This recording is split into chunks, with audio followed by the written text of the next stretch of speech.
नमस्कार दोस्तों, कैसे हैं आप सभी लोग। I am doctor Ankit Goyal और एक बार फिर से आप सभी का स्वागत है आप ही के इस चैनल अंकित फाइनेंस एकेडमी में।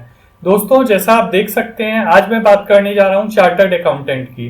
तो दोस्तों, सीए का कोर्स बोलते हैं इसको, चार्टर्ड अकाउंटेंसी कोर्स का पूरा नाम है। और जो लोग चार्टर्ड अकाउंटेंसी कोर्स को कंप्लीट कर लेते हैं उन्हें डेजिग्नेशन दिया जाता है सीए का, चार्टर्ड अकाउंटेंट का। तो आज के इस वीडियो में मैं आपको बताने जा रहा हूं दोस्तों कि स्टेजेस क्या हैं सीए बनने की। यानी अगर आप सीए बनना चाहते हैं तो कौन कौन से सब्जेक्ट्स पढ़ने पड़ेंगे, कितने पासिंग मार्क्स हैं उसमें, किस तरीके से एग्जाम का पैटर्न है, सारी चीजों की बात करेंगे। दोस्तों, आप ये इमेज देख सकते हैं। ये इमेज मैंने इसलिए लगाई है क्योंकि जो चार्टर्ड अकाउंटेंट होता है वो मल्टीटास्किंग पीपल होते हैं। अगर हम बात करें इनकम टैक्स से रिलेटेड भी वो डील करते हैं, जीएसटी से रिलेटेड भी डील करते हैं, कंपनी के अकाउंट्स से रिलेटेड उनकी ऑडिटिंग करना, बिजनेस वैल्यूएशन, बहुत सारे ऐसे काम होते हैं जो चार्टर्ड अकाउंटेंट करते हैं। तो दोस्तों, अगर हम बेसिकली समझें तो एक इमेज के थ्रू मैंने आपको दिखाया है कि 3 स्टेजेस हैं सीए बनने के लिए। यानी 3 तरीके के एग्जाम हैं जो आपको पास करने पड़ेंगे, जिनको नाम दिया गया है। First one is foundation course, second one is intermediate course and third one is final course. तो इन तीनों स्टेजेस के बारे में हम बात करते हैं वीडियो में कि हर स्टेज में कितने एग्जाम आपको पास करने पड़ेंगे, क्या प्रोसीजर है जिसके थ्रू आप सीए बनेंगे। तो आइए जानते हैं। पर दोस्तों, अगर अभी तक चैनल सब्सक्राइब नहीं किया है तो मैं आपको सजेस्ट करूंगा, अगर आप हमारे चैनल से नए जुड़ रहे हैं तो सब्सक्राइब के साथ बेल आइकन भी प्रेस करें, जिससे जितने भी अपकमिंग वीडियोस के नोटिफिकेशन है वो आपको ऑटोमेटिक मिलते रहेंगे। तो आइए दोस्तों, बिना टाइम वेस्ट किए हुए बात करते हैं सबसे पहले फाउंडेशन कोर्स की। तो ये दोस्तों स्टेज 1 है। तो मैं आपको बता देता हूँ, 12th के बाद ही आप सीए के कोर्स में अप्लाई कर सकते हैं, सीए के कोर्स के लिए एलिजिबल हो जाते हैं। 12th के बाद आपको सिंपल एक फाउंडेशन कोर्स का फॉर्म भरना है जो सीए की वेबसाइट के थ्रू हो जाता है, आईसीएआई जिसका पूरा नाम है। तो आपको क्या करना है दोस्तों, once you will fill that form, आपको 4 एग्जाम क्लियर करने होते हैं। और ये जो 4 एग्जाम होते हैं दोस्तों, पहले हम इनके नाम देख लेते हैं। फर्स्ट एग्जाम है principle and practice of accounting, और दोस्तों ये जो एग्जाम होता है ये 100 मार्क्स का होता है टोटल। दूसरा एग्जाम दोस्तों जो है उसका नाम है business law and business correspondence and reporting. दोस्तों, ये जो एग्जाम है इसको 2 सेक्शन में डिवाइड किया गया है, पार्ट ए और पार्ट बी, यानी सेक्शन ए और सेक्शन बी। पहला जो पार्ट है वो बिजनेस लॉ से रिलेटेड है, दूसरा जो पार्ट है वो लिटिल आपकी इंग्लिश नॉलेज को चेक करता है और जिसका नाम रखा गया है बिजनेस करेस्पॉन्डेंस एंड रिपोर्टिंग। तो दोस्तों, आप देख सकते हैं यहाँ पे बिजनेस लॉ है वो 60 मार्क्स का है और इंग्लिश का जो वेटेज है वो थोड़ा कम है, वो 40 मार्क्स का है। थर्ड सब्जेक्ट है दोस्तों business mathematics and logical reasoning. इसको भी आप देख सकते हैं, इसको एक्चुअली 3 पार्ट में डिवाइड किया गया है। जो पार्ट 1 है उसमें अपने आप में 2 सब्जेक्ट हैं, एक है बिजनेस मैथमेटिक्स जो आपका 40 मार्क्स का है और आपकी लॉजिकल रीजनिंग भी चेक की जा रही है यहाँ पे जो 20 मार्क्स की है। और जो स्टेटिस्टिक्स सेकंड पार्ट है दोस्तों वो 40 मार्क्स का है। और जो लास्ट सब्जेक्ट है आपका दोस्तों वो business economics and business and commercial knowledge है। तो फर्स्ट पार्ट 60 मार्क्स का है, वो तो आपकी बिजनेस इकोनॉमिक्स है, और जो 40 मार्क्स का है उसमें आपकी बिजनेस की कॉमर्शियल नॉलेज चेक की जाती है। तो दोस्तों, ये 4 सब्जेक्ट्स हैं जो आपको क्लियर करने होंगे। मैं यहाँ बता देता हूँ दोस्तों, जब आप एग्जाम देंगे तो हर सब्जेक्ट में मिनिमम 40% लाना जरूरी है। यानी जो पासिंग मार्क्स है मिनिमम वो 40% है, और 40% मिनिमम लाने के बाद जो आपका टोटल है इसका भी 50% आपका आना चाहिए, तब जाके आप टोटली फाउंडेशन कोर्स क्लियर कर पाएंगे। अब दोस्तों, 12th के बाद आपने फाउंडेशन कोर्स क्लियर कर लिया, जो सेकंड स्टेज आएगी दोस्तों वो सेकंड स्टेज होती है इंटरमीडिएट स्टेज।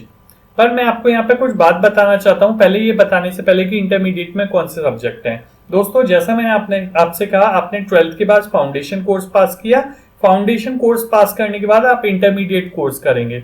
पर दोस्तों, कुछ ऐसे स्टूडेंट्स होते हैं जिनको फाउंडेशन कोर्स नहीं करना होता, यानी उनके लिए एग्जेम्पशन दे दी होती है। तो मैंने और के नीचे लिखा है, ये वही लोग हैं जिनको फाउंडेशन कोर्स नहीं करना, वो सीधे इंटरमीडिएट कोर्स में आ सकते हैं। तो दोस्तों, उनको 2 कैटेगरी में रखा है। कैटेगरी ए में देखते हैं, अगर आपने बीकॉम किया हुआ है, एमकॉम किया हुआ है, यानी कॉमर्स ग्रेजुएट या पोस्ट ग्रेजुएट हैं आप, तो आप और आपके मिनिमम 55% है, तो आपको बीकॉम या एमकॉम के बाद सीधे इंटरमीडिएट कोर्स में एंट्री मिल जाएगी, आपको फाउंडेशन कोर्स नहीं करना पड़ेगा। पर दोस्तों, आप ग्रेजुएट या पोस्ट ग्रेजुएट तो हैं, पर सपोज कर लीजिए आपने कॉमर्स से ग्रेजुएशन नहीं किया, आपने बीएससी करी है, बीए करी है, तो ऐसे स्टूडेंट्स भी सीधे इंटरमीडिएट कोर्स में आ सकते हैं, पर उनके पास मिनिमम 60% मार्क्स होने चाहिए उनके ग्रेजुएशन में। और दोस्तों, अगर आपकी बीकॉम, बीबीए कोई भी एक्स्ट्रा एग्जाम है जो आपका क्लियर नहीं हुआ है, तो आप प्रोविजनल रजिस्ट्रेशन करा सकते हैं, पर जिस दिन आपने रजिस्ट्रेशन कराया है उससे 6 मंथ्स के अंदर आपको अपनी मार्कशीट इंस्टीट्यूट को जमा करनी होती है। अब दोस्तों हम बात करते हैं बी कैटेगरी की। तो कुछ बच्चे ऐसे होते हैं जो सीएस करे हुए होते हैं, सीएस का इंटरमीडिएट लेवल क्लियर करे हुए होते हैं, या आईसीडब्ल्यूए का इंटरमीडिएट लेवल क्लियर करे हुए होते हैं। तो उन बच्चों को भी फाउंडेशन कोर्स करने की जरूरत नहीं है सीए का, वो सीधे इंटरमीडिएट कोर्स कर सकते हैं। तो अब हमें समझ में आ गया कि या तो फाउंडेशन कोर्स करके आप इंटरमीडिएट कोर्स में आएंगे, या आपको फाउंडेशन से एग्जेम्पशन मिल जाएगी, आपको फाउंडेशन नहीं करना पड़ेगा अगर आपने ग्रेजुएशन या पोस्ट ग्रेजुएशन कर रखी है। अब दोस्तों हम आ जाते हैं इंटरमीडिएट लेवल पे। तो सबसे पहले तो मैं यहाँ बता देता हूँ आपको कि इंटरमीडिएट लेवल में दोस्तों 2 ग्रुप हैं, यानी जो सब्जेक्ट हैं, टोटल सब्जेक्ट तो 8 हैं, पर उनको 2 ग्रुप में रखा गया है, ग्रुप 1 और ग्रुप 2। यानी आप अगर चाहते हैं कि केवल मैं 4 सब्जेक्ट का एग्जाम दूं, ग्रुप 1 का दूं, तो आप ग्रुप 1 का एग्जाम अलग दे सकते हैं और ग्रुप 2 का अलग से दे सकते हैं separately. But in case if you want कि मैं दोनों का एक संग दूं, 8 एग्जाम एक संग दूं, तो आपके पास वो चॉइस भी होती है। तो दोस्तों हम सबसे पहले बात करते हैं ग्रुप 1 की। ग्रुप 1 में आप देख सकते हैं आपके 4 पेपर हैं। जो पहला पेपर है अकाउंटिंग, वो 100 मार्क्स का एग्जाम है। दूसरा सेकंड पेपर दोस्तों है कॉर्पोरेट एंड अदर लॉ। तो पहले तो जो कॉर्पोरेट लॉ है उसमें आपको कंपनी लॉ पढ़ाई जाती है और ये 60 मार्क्स की होती है, और रिमेनिंग लॉ आपको 40 मार्क्स के आते हैं आपके एग्जाम में, जो अदर लॉ के नाम से आपका पेपर है। थर्ड पेपर दोस्तों बहुत इंपॉर्टेंट पेपर है, कॉस्ट एंड मैनेजमेंट अकाउंटिंग, और ये भी सेम आपका 100 मार्क्स का है। फोर्थ पेपर दोस्तों टैक्सेशन है। This is one of the very important subject in CA, और ये आप सभी को बहुत एक्सपर्टाइज होनी चाहिए इसमें। पहला है आपका इनकम टैक्स लॉ 60 मार्क्स का, और दूसरा इनडायरेक्ट टैक्सेस जो आज के टाइम में जीएसटी है, ये आपका 40 मार्क्स का है। तो आप देख सकते हैं ग्रुप 1 में ये 4 सब्जेक्ट्स हैं, एंड ये टोटली प्रैक्टिकल सब्जेक्ट है। Majority of them question, numerical question इनमें से आते हैं। जो ग्रुप 2 है दोस्तों, वो थोड़ा सा थ्योरेटिकल हो जाता है एज कम्पेयर टू ग्रुप 1, यानी ग्रुप 2 में थ्योरी ज्यादा आती है। तो ग्रुप 2 की बात करें तो इसमें भी 4 सब्जेक्ट हैं। जो पेपर 5 है, क्योंकि 4 तो हम ऑलरेडी कवर कर चुके दोस्तों, जो पेपर 5 है वो आपकी एडवांस अकाउंटिंग है, और पेपर 6 आपकी ऑडिटिंग एंड एश्योरेंस है। आप सबने सुन रखा होगा, मेजोरिटी ऑफ सीए जो प्रैक्टिस करते हैं वो ऑडिटिंग करते हैं। पेपर 7 दोस्तों enterprise information system and strategic management है। यानी मैं आपको बता देता हूँ, जो पार्ट ए है 50 मार्क्स का, उसमें आपको इंफॉर्मेशन टेक्नोलॉजी के बारे में बताया जाता है, और जो पार्ट बी है वो स्ट्रेटेजिक मैनेजमेंट है, कंपनीज में कैसे स्ट्रेटेजी बनानी चाहिए, कैसे हम अपने बिजनेस को ग्रो कर सकते हैं। अब दोस्तों पार्ट ए की बात करें, अब दोस्तों अगर पेपर 8 की बात करें तो इसका नाम है financial management and economics for finance. तो इसको भी 2 पार्ट में डिवाइड किया गया है। जो फाइनेंशियल मैनेजमेंट पोर्शन है वो 60 मार्क्स का है, और जो इकोनॉमिक्स फॉर फाइनेंस है वो 40 मार्क्स का है। दोस्तों सबसे पहले पासिंग मार्क्स के लिए सेम रूल अप्लाई होता है जो फाउंडेशन कोर्स के लिए था। आपको अगर आप ग्रुप 1 का एग्जाम दे रहे हैं, सपोज कर लीजिए केवल, तो ग्रुप 1 में आपको हर सब्जेक्ट में मिनिमम 40 मार्क्स लाना जरूरी है, और टोटल में एग्रीगेट 50% लाना जरूरी है। अगर आप केवल ग्रुप 2 का एग्जाम दे रहे हैं तो अगेन हर सब्जेक्ट में 5, 6, 7, 8 पेपर में आपको मिनिमम 40% लाना जरूरी है, और टोटल में 50% लाना जरूरी है। पर सपोज कर लीजिए दोस्तों आप 8 सब्जेक्ट का, दोनों ग्रुप का एक संग एग्जाम दे रहे हैं, तो 8 सब्जेक्ट में इन टोटल 8 सब्जेक्ट आपको मिनिमम 40% लाना जरूरी है, और ग्रुप 1 और ग्रुप 2 का जो टोटल है उसका 50% आपको लाना जरूरी है। तो यहाँ बेनिफिट हो जाता है दोस्तों बच्चों को, क्योंकि ग्रुप 1 और ग्रुप 2 दोनों का 50% एज्यूम कर लिया जाता है पासिंग के लिए। तो यहाँ पे मेजोरिटी स्टूडेंट्स ग्रुप 1 और ग्रुप 2 दोनों ही देते हैं। अब दोस्तों हमने देखा कि फाउंडेशन कोर्स हो गया, फाउंडेशन के बाद इंटरमीडिएट कोर्स हो गया, पर इंटरमीडिएट कोर्स के बाद दोस्तों आपको ये बताना जरूरी है मुझे कि आपको इसी बीच में, जब आप इंटरमीडिएट कोर्स में, आपको एक 4 वीक्स की ट्रेनिंग करनी होती है, और ये प्रैक्टिकल ट्रेनिंग होती है। इंस्टीट्यूट आपको बताता है कि आप ये ट्रेनिंग कहाँ कर सकते हैं अपने सिटी में, और जो मैं नीचे लिख रखा है complete 4 weeks integrated course on information technology and soft skills. यानी इसमें आपको प्रेजेंटेशन देना, पब्लिक स्पीकिंग, इंफॉर्मेशन टेक्नोलॉजी यानी कंप्यूटर के बारे में सारी चीजें प्रैक्टिकल सिखाई जाती हैं। तो दोस्तों इस इंटरमीडिएट कोर्स के साथ ही आपको ये 4 वीक का कोर्स भी करना पड़ता है। जब तक आप ये कोर्स नहीं करेंगे आप फाइनल में नहीं जा पाएंगे।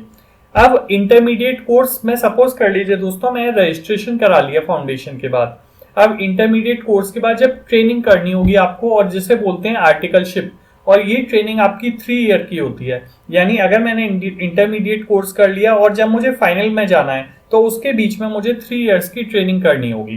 पर दोस्तों यहाँ पे आपको एक बात बता देता हूं मैं, यहाँ पे 2 डिफरेंसेस हैं।